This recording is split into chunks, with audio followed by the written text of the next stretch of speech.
Hey guys, welcome back to another commentary.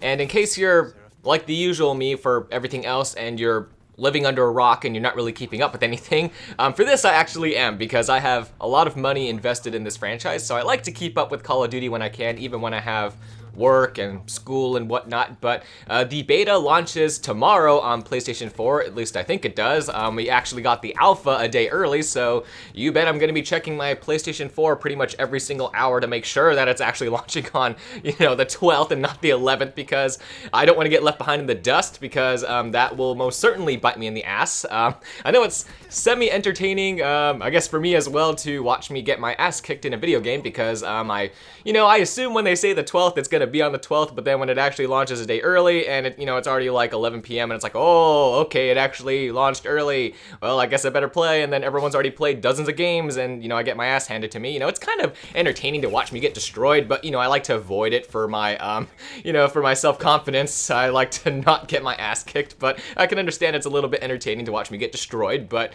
like I said, I'd like to avoid that, so I'm definitely going to be checking. But I guess talking about the alpha, yeah, I didn't play it, as you guys could tell. I wasted a whole day trying to find people on my PSN who, I used to play with in the past and who are playing other games and not really interested in Call of Duty anymore. A few of them, like Dreamiest, who I mentioned in a past commentary, actually went to PC. He's not even on PlayStation 4 anymore, so, it's kind of, it was kind of demoralizing just, realizing no one's playing Call of Duty anymore. Not even Blackout. They're playing Fortnite, Apex Legends, even some Minecraft. Is like, okay, I know I did that, but like I did it for a video just to calm down, because Call of Duty gets my anxiety up. But just to see people entirely abandoning Call of Duty when we played Ghosts and Advanced Warfare and BO3, and a lot of us even go way further back and played MW3, not together, but like with a different group of friends. But like just to see that crumble away was, again, very demoralizing. I already went through that story with BO4 and how that was just like, wow, everyone's gone except for me. So,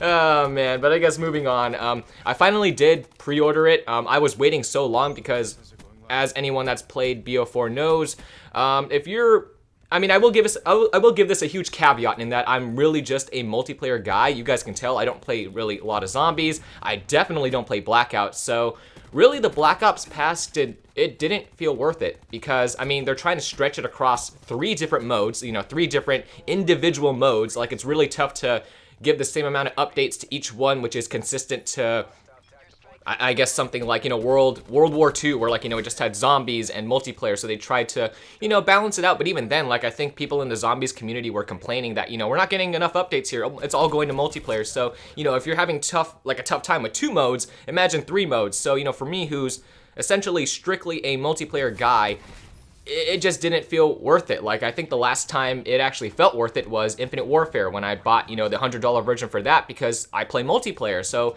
it felt extremely worth it because I got instant access to, I believe, most, if not all, of the DLC weapons. I immediately got access. So like, I was, thrilled about that. Like, wow, this actually feels worth it. It feels like I'm actually getting something for, spending tons of money on this game, like an additional, what was it, $40? Like, it actually feels worth it. Like, this is great. So, just to have all the weapons behind a loot crate system wall, in this game, no early access, and, Infinite Warfare, I still believe, didn't have the best system. Like, World War II was still good. Like, you didn't get access, like, to all the weapons. I don't think for either game you did. You had the Quartermaster exclusive, whatever that thing is, where like it's a Quartermaster collection, so you can't buy it with what were they called?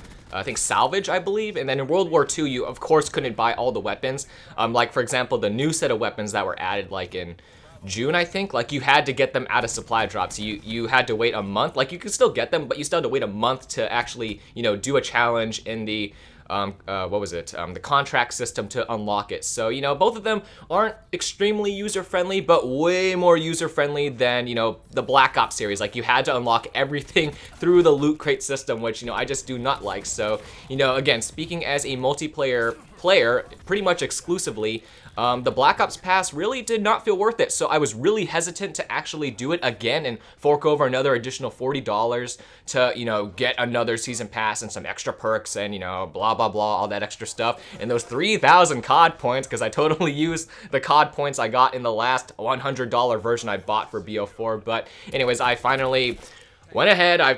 I've chosen to pre-order that version, so you know there's another $100 out of my pocket. So I guess really I don't know what I'm gonna do. Like you guys know, I've been a solo player for well over a year because again, all my friends went to play other games, so I really don't know what I'm gonna do.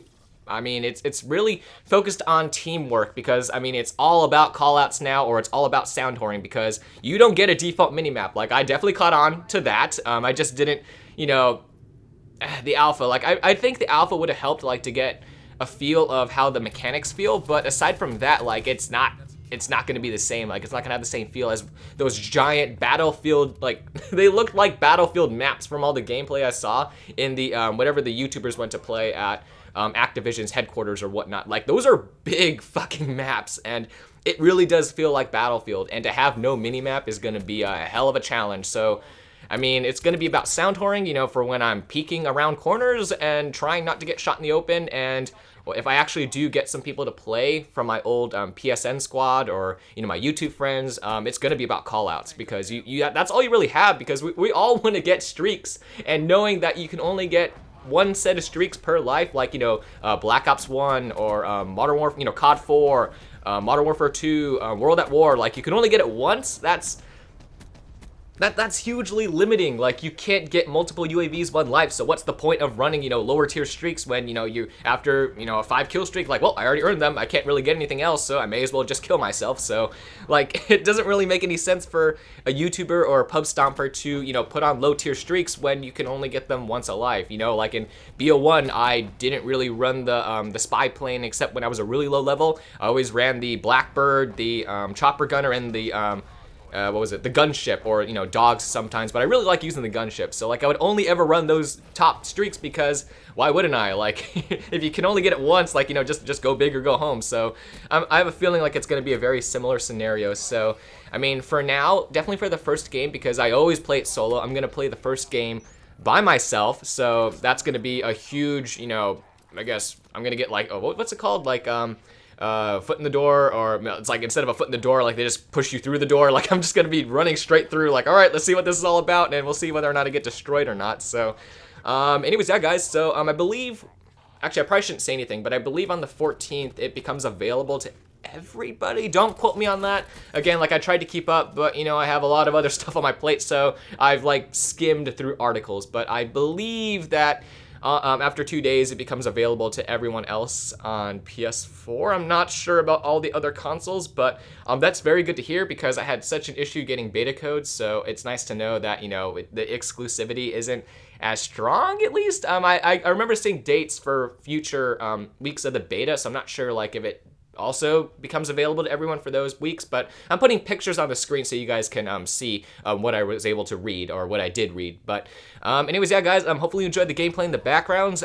It's Black Ops 4 beta gameplay, so no, it's not just, you know, there's a reason why I'm getting 25 points a kill or per assist for the UAV.